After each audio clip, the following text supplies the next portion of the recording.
Lagerfeuer. Lagerfeuer bedeutet immer ein Abend, wo wir uns mit gruseligen Geschichten beschäftigen. Wer jetzt noch Lust hat, bis 23 Uhr noch mit am Start zu sein, du bist jetzt noch herzlich eingeladen. Wer noch nicht beim Lagerfeuer gewesen ist, gibt es eine kleine Anleitung. Wie funktioniert das Lagerfeuer? Im Lagerfeuer gehst du bitte hin und stellst gleich dein Licht aus. Wir wollen es dunkel beim Lagerfeuer haben. Wir wollen es dunkel haben. Macht euer Licht zu Hause aus. Kein Fernseh bitte laufen lassen. Einfach nur konzentrieren und zuhören. Mehr sollst du nicht machen bei Lagerfeuer. Geht bis 23 Uhr. Du kannst vielleicht eine kleine Kerze irgendwo anzünden. Hol dir noch was zu trinken. Ich empfehle dir, noch mal vorher aufs Klo zu gehen. Das ist nämlich immer blöd, wenn wir mittendrin sind, wenn du aufs Klo musst, dann fehlt dir der Anschluss. Es ist wie bei Buchführungen. Wenn du nicht am Anfang dabei warst, weißt du nicht, wie die Buchführung weitergeht. Also, wir gehen alle aufs Klo, ich auch. Dario, danke für 10 Monate. Kuss geht raus. Möge die Kerze mit dir sein, Dario. Und danke für 100 Bits, Dario. Danke, liebes Dankeschön. So, also ich gehe nochmal am Klo. Jenny, die Vanille-Tote, geht auch mal am Klo. Auch nochmal Abmarsch.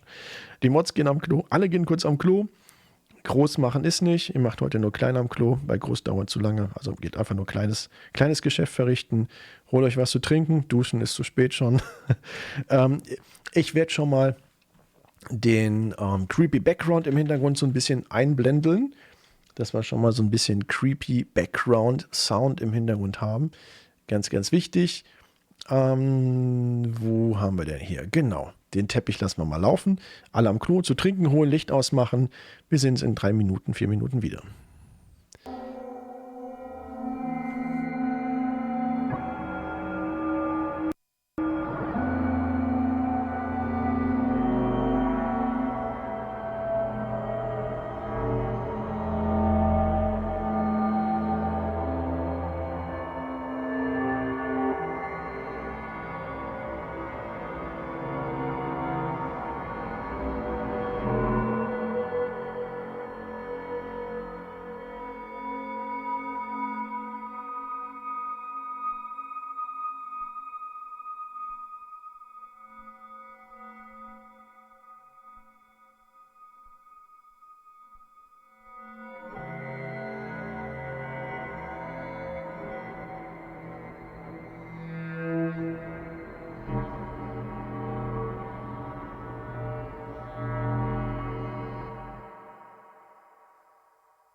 So, ihr lieben Leute, ich denke, ihr seid schon überwiegend zurückgekommen. Lagerfeuer bedeutet halt immer für uns unheimliche Geschichten aus dem Netz. Die Merkwürdigkeiten, die man draußen so findet. Geschichten, die wahr sein können. Geschichten, die vielleicht nicht wahr sind. Geschichten, die dich überlegen lassen, ob dir das nicht auch passieren könnte. Es gibt unheimlich viele Storys da draußen, die man in den Weiten des Internets findet, die realistisch sein können oder auch nicht. Das Thema Liebe und Hass ist relativ stark und eng verwurzelt. Ich habe ein WhatsApp-Gespräch gefunden, eine Diskussion von einem Jungen und einem Mädchen, was Natalie heißt. Ich möchte euch ganz gerne diesen Verlauf vorlesen. Und so ein Verlauf kann wirklich sein. Traurig, aber wahr. Natalie schrieb per WhatsApp: Hallo mein Prinz. Hast du das Geschenk eigentlich erhalten, was ich dir geschickt habe? Er antwortet: Hi mein Schatz. Ja, habe ich. Ich habe es auch sofort gegessen, was du mir geschickt hast. Super lecker. Die Füllung, ein Traum. Du kannst so schön backen, mein Schatz. Du wirst immer besser und besser mit deinen Backkünsten. Danke dir, mein Herz. Natalie antwortet: Ich habe sie mit ganz viel Liebe für dich gemacht. Ich weiß, dass du so traurig bist. Ich wollte dir was Gutes tun, mein Schatz, damit du dich besser fühlst. Dir geht's nicht gut. Dein Hund ist weg und ich wollte dir einfach was Schönes machen. Du weißt es doch. Ich liebe dich. Er antwortet: Danke, mein Engel. Du weißt doch, ich habe doch erst die Tage Poster aufgehangen, damit sie meinen kleinen Hund wiederfinden. Und überall in der Nachbarschaft habe ich gesucht mit einem Foto, wo Rusty drauf ist. Telefonnummer von mir und vielleicht hat jemand schon gefunden und hat nicht angerufen. Sie nutzt die Sprachfunktion, die Sprachnachricht. Du wirst ihn finden. Er antwortet per Sprachnachricht: Ich werde niemals die Hoffnung aufgeben. Hoffnung verlieren ist das Letzte. Es ist auch nicht die Art von Hund, der einfach wegrennt. Normalerweise bleibt er zu Hause in der Nähe. Ich denke, vielleicht hat er irgendwie Angst gehabt vom Feuerwerk. Vielleicht ist er abgehauen. Scheiß Feuerwerk. Warum müssen die Leute Feuerwerk lassen? Es ist so scheiße dumm. Sie spricht drauf: Du weißt doch, Hunde regt das auf, mein Schatz. Die hassen Feuerwerk. Er antwortet: Ich vermisse Rusty. Ich möchte ihn zurückhaben. Sie antwortet: Mein Schatz, du weißt, ich mache alles für dich. Ich bin immer für dich da, das weißt du. Er antwortet: Ich weiß es. Natalie, ich liebe dich über alles, mein Schatz. Wir stehen das durch, wir schaffen das. Du bist meine Liebe. Er antwortet: Ich liebe dich auch über alles. Sie fragt: Liebst du mich? Er: Ja, mein Prinzesschen. Sie fragt: Wie sehr liebst du mich? Er antwortet: Sehr viel. Natalie schreibt, diesmal eine Textnachricht: Eine ganze Menge? Er antwortet: Ja, eine ganze Menge. Sie macht eine Sprachnachricht: Eine ganze Menge? Ja, eine ganze Menge, mein Schatz. Mehr als alles anderes auf der Welt, mein Schatz? Klar, sagt er zu Natalie. Eine ganze Zeit kommt keine Nachricht. Er wird nervös und schickt ihr eine Sprachnachricht: Ich liebe dich, mein Schatz. Keine Antwort. Aber gelesen. 2 blaue Haken. Er schickt die nächste Sprachnachricht: Alles gut bei dir, mein Schatz? Gelesen. Keine Rückantwort. Er ruft an. Gespräch wird angenommen und aufgelegt. Er ruft wieder an, angenommen und aufgelegt. Er schickt wieder eine Sprachnachricht. Was ist los, Nathalie, meine Maus? Was ist los? 10 Minuten später kommt eine Sprachnachricht bei ihm an. Könntest du mir bitte erklären, wer dieses Mädchen an der Bar gewesen ist, wo ich dich gesehen habe? Schweigen. Ist sie vielleicht einfach nur ohnmächtig geworden und du wolltest sie mit Mund zu Mund beatmen? Antworte mir, du Arschloch. Antworte mir. Er fragt, woher weißt du das? Sie antwortet, ich war auch da. Sag mir, wer war die Schlampe? Er schreibt eine Textnachricht. Bist du mir gefolgt dorthin? Sie kommt mit einer Sprachnachricht drüber. Wer ist das Mädchen? Versuch nicht, mir Scheiße zu erzählen. Du hast mir gesagt, du würdest sowas nicht mehr machen. Er antwortet, ich habe nichts gemacht. Lass uns telefonieren, wir können drüber reden. Sprachnachricht kommt zurück. Versuch mich nicht davon zu überzeugen, dass es nicht wahr ist. Du hast mich schon früher angelogen, du Arschloch. Du hast mir geschworen, mich nicht mehr zu betrügen. Wer ist die Schlampe? Er schickt eine Sprachnachricht. Sie ist ein Nichts. Ich kenne die vom College. Ich kann mich ja noch nicht mal an den Kuss erinnern. Ich habe gesoffen, ich schwöre, ich war betrunken. Das hat mir nichts bedeutet. Du bist diejenige, die ich liebe, meine Prinzessin. Nathalie antwortet, nenn mich nicht so. Er antwortet, ich rufe dich an, lass uns bitte reden. Sprachnachricht, nein. Versuch niemals, mich jetzt anzurufen. Übrigens, weißt du was? Weißt du was? Gestern war dein Hund bei mir. Er antwortet, was? Wie? Rusty? Wie Rusty war bei dir? Wo hast du ihn gefunden? Warum hast du mir nichts gesagt? Sie antwortet, ich war wütend wegen der Schlampe. Okay, sagt er, ich komme rum, ich hol Rusty ab. Kein Problem. Nathalie antwortet, wir haben nichts zu klären. Außerdem ist dein Scheißhund auch nicht mehr hier. Er antwortet, wo ist er?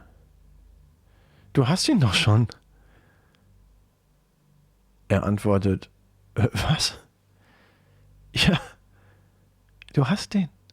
Ich habe ihn dir geschickt. Ein Teil davon. Wann hast du mir ein Paket geschickt? Du hast mir doch gerade von erzählt, dass du das Paket gekriegt hast. Doch. Nathalie, welches Paket meinst du? Hat dir denn der Inhalt gefallen? Diese Füllung, die ich da verwendet habe? Was meinst du, was das war? Glaubst du, ich habe da irgendwie eine schöne Füllung reingemacht für dich, du Stück Scheiße? Betrüg mich nie wieder, du Dreckstück. Er antwortet, was hast du verkan? Was hast du getan, du verrücktes Stück? Sag mir nicht, dass es wahr ist. Was hast du meinem Hund angetan? Diese Dinger, diese kranken Sachen können täglich passieren. Wir wissen in Restaurants nie, was wir zu essen bekommen. Wir wissen nie, ob das, was wir zum Essen bekommen, auch wirklich das ist. Ich habe euch vor längerer Zeit von einer Sache mal erzählt. Von einem Mann, der regelmäßig zu seinem Freund ging. Er ist regelmäßig zu seinem Freund ins Restaurant gegangen. Wochenlang. Es gab immer diesen bekannten Mittagstisch, wo die meisten Leute aus der Umgebung zum Essen gegangen sind. Ihr kennt diesen Mittagstisch, der meistens reduziert ist. Restaurant war immer voll und dadurch, dass es ein guter Freund gewesen ist, konnte er meistens immer umsonst dort essen gehen. Irgendwann mal kamen die beiden ins Gespräch und er meinte, wo ist eigentlich deine Frau? Wir haben uns getrennt. Schon lange her. Später irgendwann mal kam dieser Mann wieder ins Restaurant zu seinem Freund und wollte essen und stand vor verschlossener Ladentür. Ein Polizist stand vorne und er hat ihn gefragt, hey, warum ist der Laden zu? Mir ist was Schreckliches passiert. Das werden Sie morgen in der Zeitung sicherlich lesen. In der Zeitung stand, dass der Ladenbesitzer, der Restaurantbesitzer, seine Frau bestialisch ermordet hat, zerstückelt und in die Speisen der Gäste verfrachtet hat. Er hat mit den Körperteilen seiner Frau die Tagesspeisen zubereitet und gezielt im Mittagstisch verarbeitet. Das heißt, dass sein Freund wochenlang seine Frau gegessen hat. Und das ist das Schlimme an der Sache, dass wir leider nicht wissen, was wir mittags essen in einem Restaurant, was dort drin ist, ob da vielleicht irgendetwas reingefallen ist, was dort nicht reingehört. Wir können nicht in die Küche schauen. Wir können nicht hinter die Fassaden blicken, was dort gekocht wird. Wir müssen vertrauen, dass das, was dort enthalten ist, genießbar ist. Wir haben keine Ahnung. Und das sind diese Dinge, die wirklich passieren können, wo wir natürlich die Hoffnung tragen, dass uns so etwas bitte niemals passieren möge. Wir schauen uns die nächste verrückte und kranke Geschichte an, die draußen so existiert. Auch sie könnte vielleicht echt sein, wir wissen es nicht. Es ist eine Geschichte, die aus Japan handelt.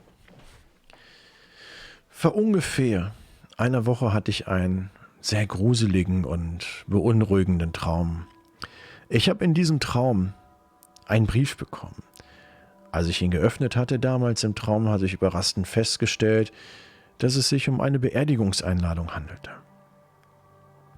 Obwohl ich nicht wusste, wessen Beerdigung es war, beschloss ich natürlich trotzdem hinzugehen. Als ich zu dem Haus ankam, in dem die Beerdigung stattfand, stand draußen eine lange Menschenschlange. Sie standen alle hintereinander und warteten darauf, endlich hineinzukommen. Das Komische ist, dass ich bemerkte, dass vor dem Haus ein Ticketschalter war. Alle gingen hintereinander an dem Ticketschalter vorbei, gaben ihre Einladung ab und gingen ins Haus. Hinter diesem Schalter stand eine junge Frau mit langen schwarzen Haaren, ganz schwarz gekleidet. Jedes Mal, wenn jemand ihr die Einladung übergab, sagte sie, »Danke, Sir«, verneigte sich vor ihnen und führte sie weiter zu dem Tor. Dies wurde dann immer wiederholt. Ich stellte mich dann dort auch in diese Warteschlange und als ich endlich an der Reihe war, gab ich die Einladung wie alle anderen an dem Schalter ab. Plötzlich ertönte ein lautes Ping und das Tor schloss sich wieder. Die Frau, die am Tor stand, packte meinen Arm und motzte mich an. Gerade in dem Moment bemerkte ich in meinem Traum, dass die Augen der Frau nicht menschlich waren. Sie sahen sehr reptilienmäßig aus. Die Frau öffnete den Mund und zischte, »Ich hab dich gefunden, ich hab dich gefunden.« An diesem Punkt weiß ich es noch genau, bin ich schweißgewacht aufgebadet. Ein beschissener Traum. Mein Herz raste damals wie verrückt und es fühlte sich so an, als wenn es in meiner Brust explodieren würde. In den nächsten Tagen ging mir dieser Traum absolut nicht aus dem Kopf hinaus. Der Anblick dieser Frau mit diesen komischen Augen, reptilienmäßig, ließ mir immer noch so den kleinen Schauer über den Rücken laufen. Und ich konnte nicht verstehen, was sie meinte, als sie sagte, ich habe dich endlich gefunden. Ich beschloss, jemand aufzusuchen, der ein bisschen hellsichtig ist und auch in meiner Gegend lebte.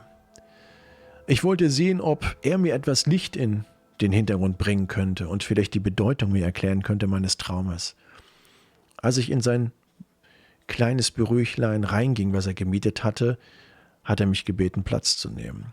Ich erzählte ihm die ganze Geschichte und was ich im Traum erlebt habe. Als ich zum Ende der Geschichte kam, sagte ich ihm, und als die Frau mich packte, sah ich, dass sie, ja, die Augen einer Schlange. Unterbrach der Hellseher.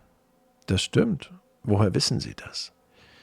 Er zeigte auf die Ecke des Raumes mit einem ernsten Gesichtsausdruck und sagte, weil sie gerade da steht und dich beobachtet. In dem Moment bin ich wach geworden. Diese Arten von Träumen finde ich katastrophal. Vielleicht haben die einen oder anderen das schon gehabt. Du träumst einen Traum. Im Traum wachst du auf. Im Traum wachst du auf, nicht in Wirklichkeit und träumst weiter. Das heißt, du hast einen Traum im Traum, dass du nachher gar nicht mehr weißt, was ist eigentlich Realität und was ist Traum.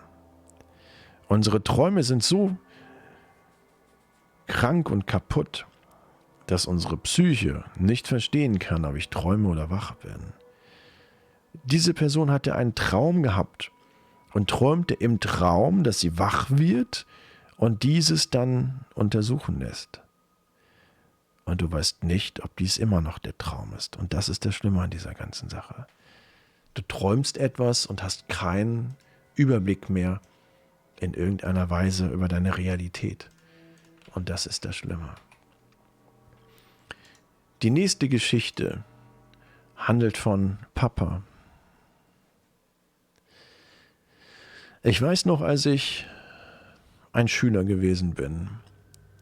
Es gab bei uns in der Nachbarschaft ein altes verlassenes Haus, wie sicherlich auch in deiner Nachbarschaft. An den Wänden war es mittlerweile schon so, dass Efeu überall und Schimmel sich an den Wänden bildete. Das Dach schon halb eingestürzt. Ich denke, jeder hat schon mal so ein Haus in irgendeiner Weise gesehen. Eines Tages beschlossen einige meiner Klassenkameraden und ich damals, uns dorthin zu schleichen und irgendwie dieses Haus ein bisschen nochmal genauer unter die Lupe zu nehmen. Es war schon ungefähr 20 Uhr. Die Sonne ging langsam runter. Die Tür des Hauses war verschlossen und wir mussten schauen, dass wir irgendwie in dieses Haus kommen. Vielleicht ist ein Fenster irgendwo kaputt oder ein Kellereingang. Wir wollten schauen gehen. Wir haben es gefunden. Am Hinterteil des Hauses war ein kaputtes Fenster, wo wir uns gemeinsam reinbegeben konnten. Wir sind in dem Haus von Zimmer zu Zimmer gelaufen und fanden den Weg mit unserer Taschenlampe relativ zügig, um das Haus zu erkunden. Aus irgendeinem seltsamen Grund waren in den Raum, wo wir waren, hunderte von Puppen an den Wänden aufgereiht. Obwohl wir alle irgendwie schon nervös gewesen sind, war die Atmosphäre noch angespannter.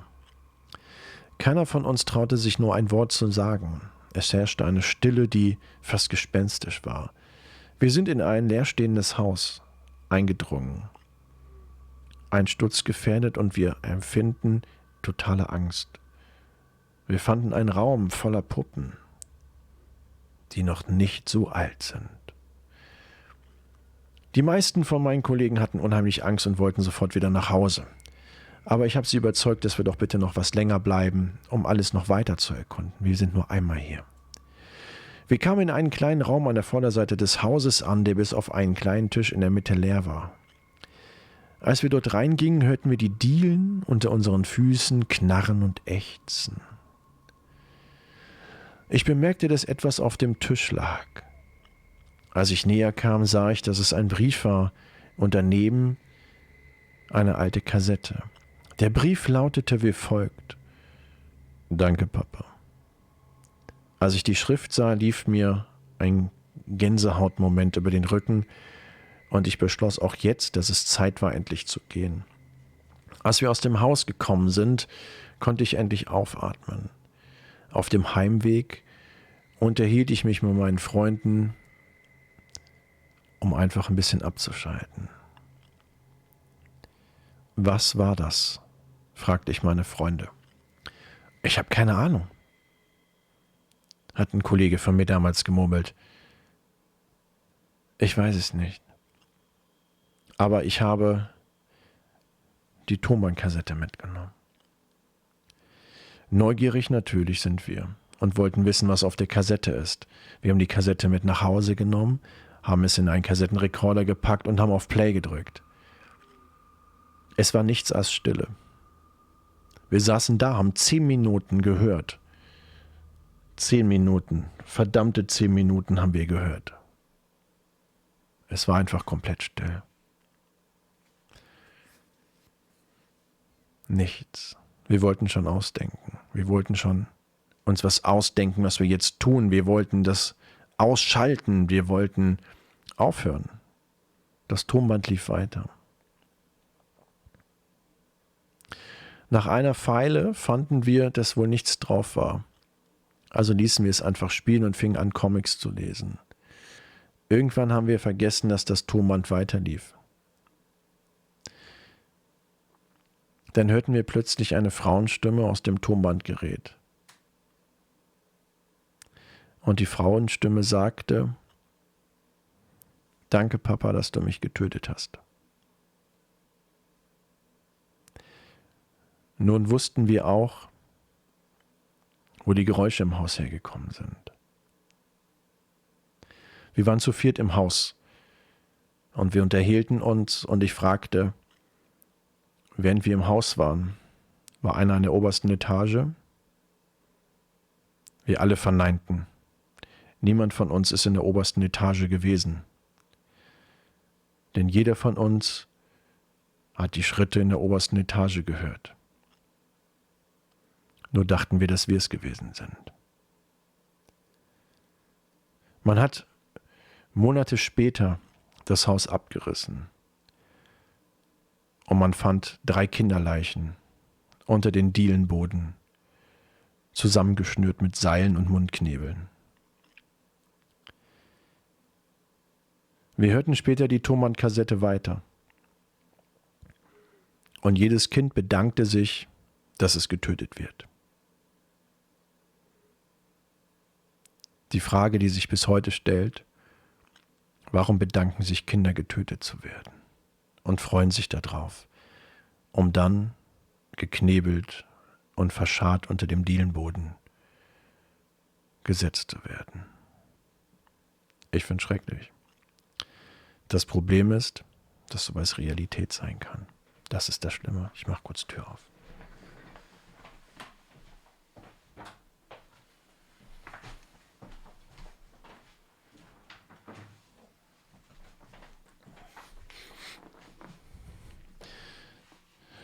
Das ist das, was ich immer meine.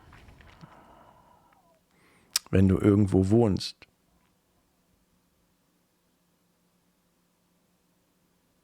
weißt du nicht, was in deiner Wohnung ist. Ich habe ein Kreuz mal zugeschickt bekommen, ein eisernes Kreuz, ein Jesuskreuz. Ich weiß nicht mehr, wer es mir geschickt hatte, es ist schon lange her. Die Person sagte damals, sie haben das Haus renoviert und fanden hinter einem Gemäuer, verputzt in einer kleinen Nische, dieses eiserne Kreuz, wo sie damals auch fragte, warum wurde das eingemauert? Warum nimmt man das Kreuz nicht einfach raus? Es war ein Beerdigungskreuz, ein Grabkreuz. Es wurde in die Häuserwand eingemauert. Wir wissen nicht, wenn wir ein Haus kaufen, was wir vorfinden, was im Keller unter uns ist. Gibt es Räume, die wir nicht kennen? Ist der Raum vielleicht eigentlich viel größer? Ist die Mauer vielleicht so dick, dass ein Mensch dort reinpassen könnte? Vielleicht stehst du in deinem Schlafzimmer und hörst nachts etwas. Vielleicht solltest du einfach mal deine Raummaße abprüfen, um zu schauen, ob die Wand nicht künstlich verdickt worden ist, um dort drin etwas zu verstecken. Gut prüfe, wer irgendwo einzieht. Wir schauen uns die nächste unheimliche Geschichte an, die sich vielleicht auch wieder so zugeeilt haben könnte. Ich weiß, als ich ungefähr 10 Jahre alt gewesen bin, hatte ich damals einen sehr guten Freund. Er hat nicht weit von meinem Haus damals weggewohnt. Meistens ging ich nach der Schule zu ihm und wir haben gespielt. Mehrmals in der Woche. Beim letzten Mal, als ich bei ihm angekommen bin, stellte ich fest, als ich an der Haustür klopfte, dass keine Antwort kam. Es war totenstill von außen in dem Haus. Eigentlich waren wir verabredet. Ich rief den Namen ganz laut vor dem Haus von ihm, aber es ist überhaupt keine Antwort gekommen. Das Auto seiner Mutter stand aber in der Auffahrt. Also wusste ich, dass sie wohl nirgendwo hingefahren sein könnten. Ich stellte mich vor das Haus und rief: Komm raus zum Spielen! Keine Antwort. Ich rief wieder lauter: Komm schon, ich weiß, dass du drin bist! Absolute Totenstille. Ich ging zum Fenster damals, ich weiß es noch, als wenn es gestern gewesen ist, und spähte durch das Fenster hinein. In diesem Moment hörte ich die Stimme von meinem guten Freund: Geh weg! Raus! Es gab einen lauten Schrei und laute Geräusche. Erschrockend, stark erschrocken, rannte ich nach Hause. Weinend. Ich wusste nicht, was los war. Am nächsten Tag hörte ich in der Schule eine schockierende Geschichte von den älteren Jungs. Sie sagten, dass am gestrigen Tag, eine Gruppe von Einbrechern unterwegs gewesen sind und in dieses Haus dort eingebrochen sein sollen. Mein guter Freund und seine Mutter sind ermordet worden. Wenn ich damals in dieses Haus auch annähernd nur reingegangen wäre, wäre ich vielleicht auch von dieser Gruppe getötet worden. Es stellte sich heraus, dass mein guter Freund und seine Mutter sich vor den Dieben versteckt hatten. Als ich auftauchte, indem er mich angeschrien hatte, hat er mir das Leben gerettet, aber auch sein Versteck verraten und sich und seine Mutter damit in den Tod gebracht.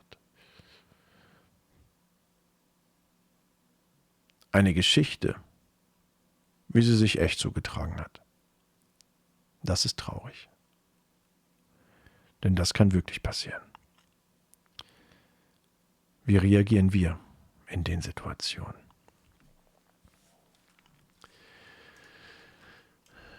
Das ist das Schlimme, dass dies tagtäglich passieren kann. Die nächste Geschichte geschah vor ein paar Monaten. Es war das 2. Jahr, wo ich an der Uni gewesen bin. Es gab dort eine Wand an der Uni, hinten bei mir in dem Raum, wo wir meistens uns aufgehalten hatten. Da hing eine Art Vorschlagskasten. Du weißt sicherlich, was ein Vorschlagskasten ist. Verbesserungskästen. Du kannst einen Zettel schreiben, reinschmeißen und deine Verbesserungsvorschläge abgeben. Diesen Vorschlagskasten hat unsere Lehrerin Mrs. Solomon dorthin gehangen. Wenn Schüler Ideen für Verbesserung haben, wie man so machen könnte, sollten wir uns einfach die Zeit nehmen, einen Brief schreiben und in diesen Kasten schmeißen. Dann würde Frau Solomon die Briefe lesen und unsere Vorschläge prüfen. Eigentlich eine schöne Sache. Eines Morgens, als wir wieder zur Uni gekommen sind und in den Unterricht kam, hat jemand das Wort Vorschlag durchgestrichen und stattdessen Tod drüber geschrieben. Jetzt war es die Todesbox, nicht mehr die Vorschlagsbox. Diese Umänderung des Wortes hat ein bisschen irgendwie für Unruhe gesorgt. Denn einige Schüler fanden es lustig, einige fanden das irgendwie schon ein bisschen verstörend, dass es jetzt eine Todesbox ist. Es gab so dieses Gerücht, dass 2 Jungen namens Derek und Jamal es als Streich gespielt hätten, um uns zu ärgern. Sie haben immer irgendwie Scheiße gebaut. Auch den Unterricht meist gestört in der Uni. Als unsere Lehrerin die beiden darauf konfrontierte, ob die das Wort geändert hätten zu Tod, haben sie nur gelacht und gesagt, das haben wir nicht getan. Sie leugneten es. Ich habe sie irgendwann mal selber gefragt, ganz leise. Sie behaupten immer noch, sie haben da nichts mit zu tun und sie wären es nicht gewesen. Ein paar Tage später wurde Derek, von dem wir gedacht haben, dass er das Wort geändert von Vorschlag zu Tod an dieser Box getätigt hat, wurde er im Klassenzimmer an einem Strick von der Decke vom Balken hängend aufgefunden. Er war tot. In der Deathbox wurde ein Zettel gefunden, wo drauf stand: Entschuldigung, dass ich alle in der Klasse immer genervt habe. Ein paar Tage später, nachdem Dereks Beerdigung gewesen ist und auch Jamal im Klassenzimmer auch von der Decke an einem Strick vom Balken herunterhing, fand man in der Todeskiste wieder einen Zettel: Entschuldigung, dass ich in der Klasse alle genervt habe, vor. Wir waren alle schockiert. Keiner von uns konnte verstehen, warum 2 unserer Kameraden plötzlich Selbstmord begingen. Es verstörte uns sehr. Danach, als wir in der Schule wieder ankamen, wirkte das Klassenzimmer irgendwie gruseliger als sonst. Wir konnten nur daran denken, was dort passiert war. Kurz darauf wechselte ich die Schule, die Uni. Ich musste mich an dieses neue Zimmer, dieses neue Klassenzimmer an der neuen Uni erstmal gewöhnen und auch eine Gruppe von neuen Freunden finden. Als ich eines Tages nach der Schule nach Hause kam und den Fernseher anschaltete, sah ich eine Einmeldung. Sondersendung im Fernsehen. Es ging um meine vorherige Schule. Als ich unter dem Bildschirmrand schaute, scrollte eine Nachrichtentexteinheit. Lehrer, Selbstmord. In der Schule, wo die 2 Mordfälle, Korrektur, die 2 Selbstmorde gewesen sind. Der Nachrichtensprecher sagte, der Lehrer, der Selbstmord begangen hat, war der Klassenlehrer der beiden Jungen, die sich auch dort umgebracht haben. Sie hinterließen Abschiedsbriefe mit der Aufschrift, dass sie gestört oder es soll nicht nach dem Motto Wett gewesen sein sollen. Es wurde dann auch ein Zettel von dem Lehrer gefunden. Ich wollte immer wissen, wie es sich anfühlt, zu töten. Sorry für die ganze Aufregung. Unglaublich starrte ich auf dem Bildschirm. Dem Nachrichten zufolge hatte Derek und Jamal doch keinen Selbstmord begangen. Sie wurden von einem Lehrer getötet. Und dann beging dieser selber Selbstmord. Es war alles zu viel. Ich kann es bis heute kaum glauben. Sicherlich, manchmal schimpfen Lehrer uns an für schlechtes Benehmen, für Unruhe. Aber normalerweise sind es ja eigentlich Lehrer, die uns helfen und unterrichten wollen. Ich spürte, nachdem ich das festgestellt hatte, dass mein Lehrer damals 2 meiner Mitschüler getötet hatte, Ekel und Traurigkeit, und es machte mich wütend. Ich habe mich doch genauso oft beschissen verhalten. Zum Glück ist mir das nicht passiert. Vielleicht ist es mir passiert, weil ich die Uni gewechselt habe. Vielleicht hatte ich einfach Glück.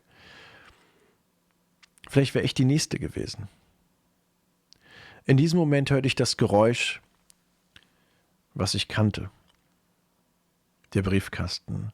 Meine Mutter kam von der Arbeit nach Hause. Sie kam mit einem Umschlag in der Hand aus dem Briefkasten zu mir. Schatz, ein Brief für dich. Warum bist du so blass, Maus? Du siehst aus, als hättest du einen Geist gesehen. Ich habe ihr nicht geantwortet. Stattdessen nahm ich den Brief und untersuchte ihn. Der Umschlag war leer. Darauf stand keine Adresse.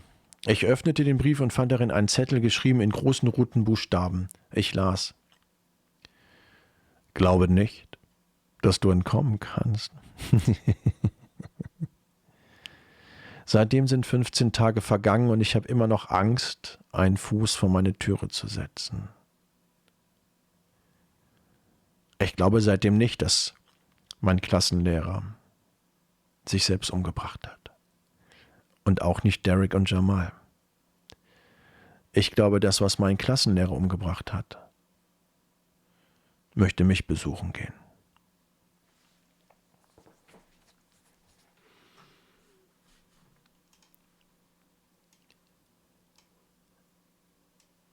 Es gibt unheimlich verstörende Sachen. Manchmal möchten wir das Ende am liebsten gar nicht erfahren. Leben und Tod sind eng aneinander. Leider sehr eng. Und leider gehört es dazu. Es gab damals mal einen Jungen, den ich kannte, wo ich noch etwas kleiner war, verstehst du? Er hieß Araki. Er kam aus Japan. Die meiste Zeit haben wir zusammen abgehangen. Seine Mama und meine Mama waren die besten Freunde. Nach einer Weile ist er dann auf eine andere Schule gewechselt und wir haben auch irgendwie leider den Kontakt verloren. Ich wollte es eigentlich nicht. Unsere Eltern sind aber Freunde geblieben damals und blieben immer weiter im Kontakt. Nur wir beide hatten gar keinen mehr. Gelegentlich erzählte mir meine Mutter, wie es Araki so ging. Hat mich eigentlich nie so interessiert. Ich habe meinen neuen Freundeskreis gehabt. Als ich dann später am College gewesen bin, erzählte meine Mutter, dass Araki schwer krank sein würde. Das schockte mich dann schon etwas. Die Ärzte sagten, wie meine Mutter es mir mitteilte, dass sie nicht mehr lang zu leben habe. Sie wollte es mir lieber anders erzählen. Aber es ist die Wahrheit. Sie sagte auch, dass ich Araki doch mal im Krankenhaus besuchen sollte. Auch wenn wir uns jahrelang nicht gesehen haben. Meine Mutter bestand drauf. Also bin ich hin. Als ich im Krankenhaus ankam und sein Zimmer dann fand, schlief Araki gerade ganz tief. Er sah sehr blass aus, mager, dünn. Auf seinem Nachttisch lagen tausende gefaltete Papierkraniche, gefühlt Tausende.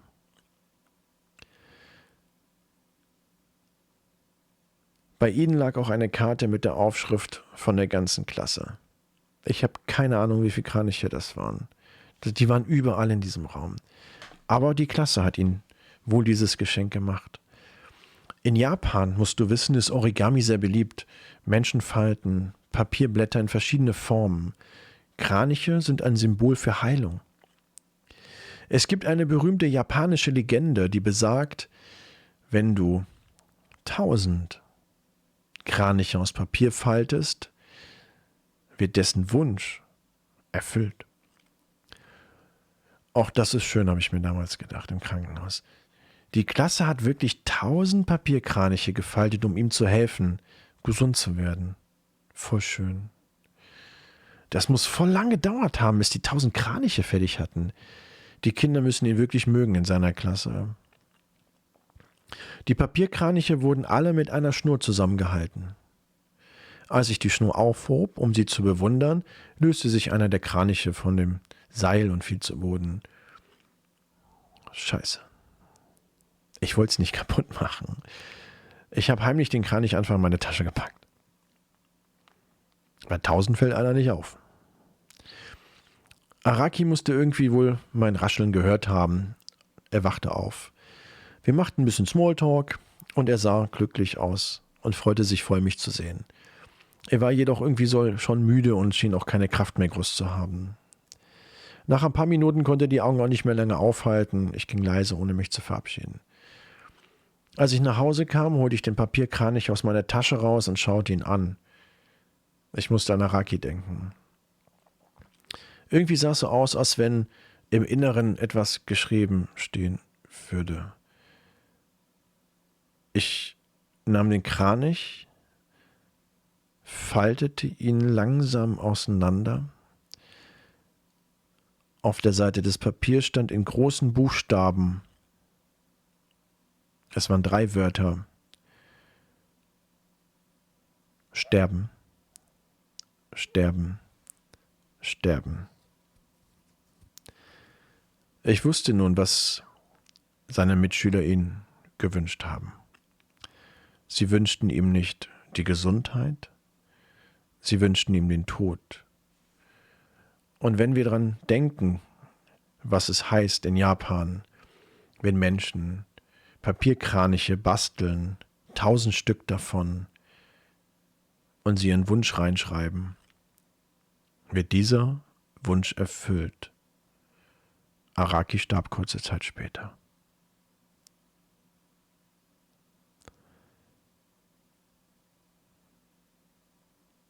Der Mensch ist Abschaum in vielen Fällen. Und das ist das Schlimme. Es ist traurig, aber leider oft wahr. Traurig, traurig. Wir haben jetzt schon fast 23 Uhr. Ich hoffe, ihr konntet euch ein bisschen gruseln beim Lagerfeuer. Wir haben viele Sachen, die wirklich passiert sind. Oder auch nicht. Das Wichtige ist auf jeden Fall, dass ihr heute Nacht ein Lichtlein anlasst, wenn ihr schlaft. Denn du weißt ja nicht, wer bei dir ist, wenn du alleine schläfst. Oder wer deinen Haustürschlüssel noch hat. Deswegen sage ich wünsche euch eine wundervolle gute Nacht. Wir sehen uns morgen wieder, 12 bis 14 und abends mit dem Danny Dog. Und V-Legends, danke für 8 Monate. Und Bio-Mayshake, danke für den Sub Bio-Mayshake. Danke euch beiden.